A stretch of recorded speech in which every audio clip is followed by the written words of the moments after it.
If you use Monday.com workflows to communicate with stakeholders, this new action block is one you're going to want to start using immediately.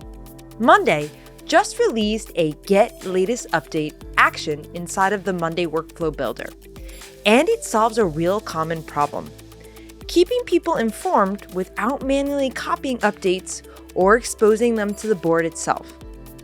Let me show you the use case. In this example, I'm working with a ticketing board that receives requests from multiple sources. Some requests come from forms, some from email, and some internally from the team. As tickets move through the process, our team adds updates directly on the item, documenting what was done, what changed, or what the resolution was. The challenge is, the person who submitted the ticket is often not a Monday user. They still need to know what happened, but they don't need access to the board. That's where this action block comes in. Inside the Workflow Builder, you'll see a new action called Get Latest Update. Here's how we're using it. When the status of a ticket changes to resolved, the workflow kicks off. First, we grab the item data so we know exactly which ticket we're working with. Next, we use the Get Latest Update action to pull in the most recent update that was added to the item, whatever the team wrote last. Then we send an email to the original requester and include only the text of the update in the email body. This means the stakeholder gets the most recent information without needing to log into Monday, or without needing permissions, and without seeing anything they shouldn't. Let's watch it in action. Before resolving the ticket, you can see we've added an update explaining what was done.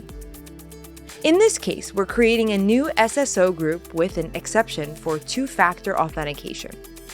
Now, when I change the status to resolved, the workflow runs automatically. Behind the scenes, it pulls that latest update and sends it out via email.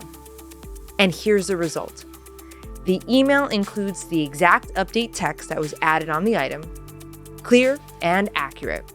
No copying, no manual follow-up, and no risk of missing information. This action block is especially powerful for supporting teams such as IT teams, client-facing workflows, and any process where updates live in Monday, but communication needs to happen outside of it. It keeps your board as a single source of truth while still keeping everyone in the loop. And if you're building workflows in Monday and want to make your automations more smarter, more realistic, and more human, this is a real feature that you should be absolutely using. And if you want help designing workflows like this, whether for support, operations, or client communication, click the link below and schedule a free discovery call with me. Don't forget to subscribe for more Monday.com workflow tutorials, and I'll see you in the next video. Thanks for watching.